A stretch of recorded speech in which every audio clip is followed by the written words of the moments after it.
Bonjour et bienvenue dans ce nouveau format d'Happy Podcast, plus court, plus condensé, plus rythmé, sous forme d'interviews enregistrées à la radio chez BXFM. J'y reçois chaque semaine des fêlés, des entrepreneurs au profil et au parcours atypiques, pour échanger sur leur capital identitaire, humanitaire et monétaire, le tout en une petite dizaine de minutes.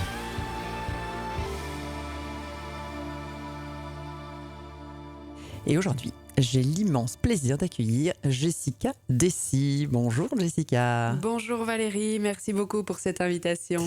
Avec grand plaisir. Donc Jessica, vous êtes coach, formatrice, podcastrice et créatrice d'un jeu sur le rapport à l'argent. Vous êtes née au Rwanda, mais vos racines sont plutôt à Namur, où vous arrivez à l'âge de 2 ans. Fille unique, intuitive, curieuse et joyeuse, attirée par les familles nombreuses, vous prenez votre destin en main à 17 ans, en migrant vers Louvain-la-Neuve pour des études de psychologie que vous complétez par des cours en communication, journalisme et sexologie, pour le plaisir. Vous êtes passionné par le questionnement de l'être humain, ce qui le met en mouvement, le freine, le fait grandir et s'épanouir. Après les leviers de l'identité, vous vous intéressez aux leviers financiers et vous créez un jeu de cartes monnaie-partie pour clarifier le rapport à l'argent et libérer la prospérité de vos clients. Alors Jessica, quel regard portez-vous sur votre parcours, votre construction personnelle ? Est-ce que la petite fille déracinée a trouvé sa famille de cœur et sa mission de vie ? Merci beaucoup pour ce portrait.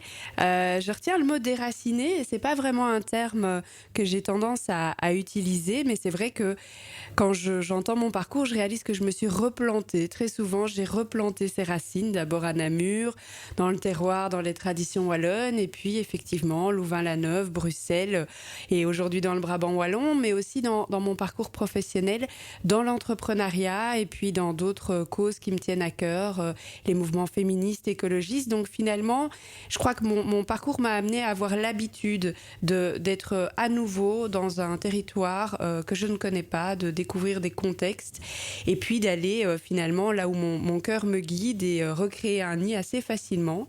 Et cette identité, comme elle se déploie à chaque fois dans de nouveaux territoires, elle se nourrit, elle s'enrichit.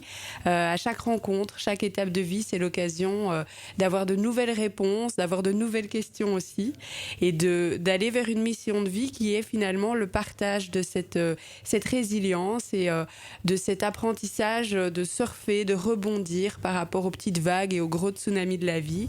Donc je vogue et puis j'emmène avec moi ceux que ça inspire. Mais c'est magnifique et vous les emmenez dans votre joie naturelle. J'en ai parlé tout à l'heure, curieuse, intuitive et joyeuse, et vous respirez la joie.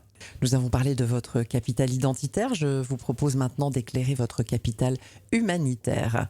Alors, vous avez créé un espace recréation, replanté. Vous nous avez dit donc que je vais mettre un recréation, mais on devine qu'on pourrait effectivement y mettre un récréation parce que c'est pour permettre aux individus en période de changement de se challenger et de se soigner en s'amusant. Alors, est-ce que vous pouvez nous présenter vos outils, vos offres, vos partenaires ? Quelles sont vos cibles aussi ? Et puis, votre approche certainement identitaire et particulière dans vos modes de fonctionnement.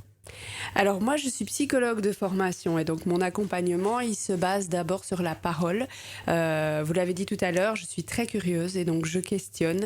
J'offre en fait cette curiosité qu'on a dit être un vilain défaut. Moi, c'est vraiment quelque chose que je mets au service de mes clients pour leur proposer un retour. J'ai eu beaucoup l'occasion de travailler sur moi et de m'analyser dans tous les recoins et donc je m'utilise comme outil pour révéler effectivement ce que les récits que je reçois animent en moi. J'aime beaucoup travailler avec des partenaires qui ont une expertise technique pour aller chercher la complémentarité. J'aime bien travailler avec des profils de juristes, des gens qui sont dans l'IT, qui développent des applications, de l'IA, des gens qui sont dans le chiffre, des banquiers avec leur tableur Excel. Parce qu'en fait, moi, je travaille sur l'humain et pour construire notamment des projets entrepreneuriaux, on a besoin finalement de ces deux jambes pour aller sur le chemin. Donc, je travaille ici avec Bessie, avec Bruxelles, avec Redal, avec des environnements finalement où l'expertise technique vient se marier avec ce que moi j'ai à apporter sur le relationnel et l'humain. Donc finalement, vos cibles sont plutôt en B2B c'est ce partenaire justement qui va faire venir à vous des auditeurs, des clients, on va dire, qui vont plutôt écouter, qui vont jouer. On est dans le jeu là.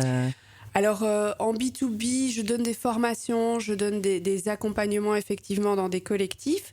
Et en B2C, c'est beaucoup de personnes qui viennent me voir pour me parler de leurs difficultés dans leur vie professionnelle et qui viennent par le bouche à oreille, qui viennent effectivement par des recommandations.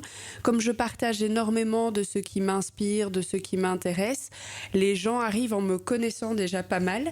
C'est souvent des clients qui sont à deux doigts de devenir des amis parce que j'interroge beaucoup et je me confie aussi beaucoup à eux, donc finalement c'est assez intense, on se connaît très bien quand on travaille ensemble, mais la confiance est vraiment le socle de base. Il y a beaucoup d'alignement et de transparence dans mes accompagnements. C'est ce que j'allais dire, hein. C'est la mise en confiance évidemment et toujours avec ce sourire charmeur. Nous abordons la dernière partie, le capital monétaire. Alors dans le bonheur rentable, l'argent n'est pas une finalité, c'est une énergie qui se libère, qui circule lorsque l'on est connecté à sa source d'épanouissement et aussi à son plan d'action. Alors Jessica, est-ce que vous avez levé vous-même vos propres tabous vis-à-vis de l'argent ? Est-ce que vos accompagnements permettent à vos clients de s'enrichir humainement et financièrement ? Alors personnellement, moi j'ai commencé très tôt à remettre en question les modèles, les croyances de ma famille par rapport à cette histoire d'argent. Comment est-ce qu'on gagne de l'argent ? Quelle place on donne au travail ? Et finalement, quels sont les éléments qui ont le plus de valeur dans ma vie ? C'est des questions qui m'accompagnent depuis longtemps. Et aujourd'hui, en fait, j'ai 2 enfants qui me remettent ces questions vraiment sous le nez, qui me challengent aussi.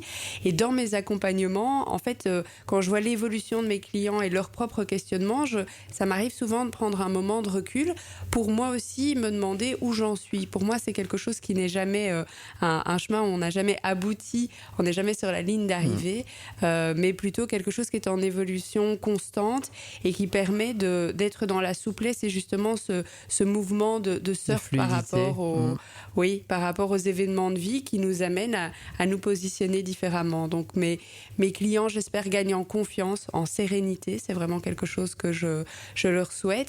Et avec cette sérénité, du coup, plus de clarté pour apporter leurs ressources et faire circuler justement leurs talents et faire arriver effectivement aussi l'argent dans leur escarcelle. Ce qui est d'ailleurs quand même le lien entre cet humain et cette finance est aussi fait avec votre jeu.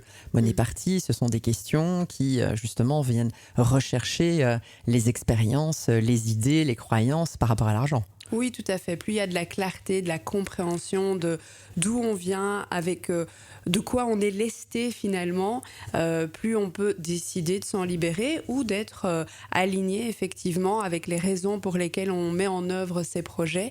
Et moi, j'ai la croyance effectivement très forte qu'à ce moment-là, il y a beaucoup de choses qui se passent, qui s'éclairent, des rencontres qui permettent de faire avancer les projets. De la synchronicité. Tout à fait. Eh bien, merci Jessica d'être venue inspirer les auditeurs avec votre parcours inspirant et votre vision qui est évidemment parfaitement alignée aux principes du bonheur rentable. On peut vous contacter sur votre site re-création, sur les réseaux sociaux bien sûr avec votre nom Jessica Dessy avec un Y. Et puis tous les épisodes aussi de votre podcast Money Party sont disponibles sur votre site. Eh bien, au revoir Jessica, bravo, vous faites partie clairement des fêlés qui laissent passer la lumière, qui mettent leurs talents et leurs expériences de vie au service de la conscience pour inspirer et connecter la société à son espace de recréation. À très vite. Au revoir Jessica. Au revoir, merci. Je suis Valérie Delande, créatrice et animatrice du concept de bonheur rentable et je vous donne rendez-vous chaque semaine avec un nouveau fêlé. Vous pouvez également retrouver les chroniques du bonheur rentable en podcast sur le site de BXFM.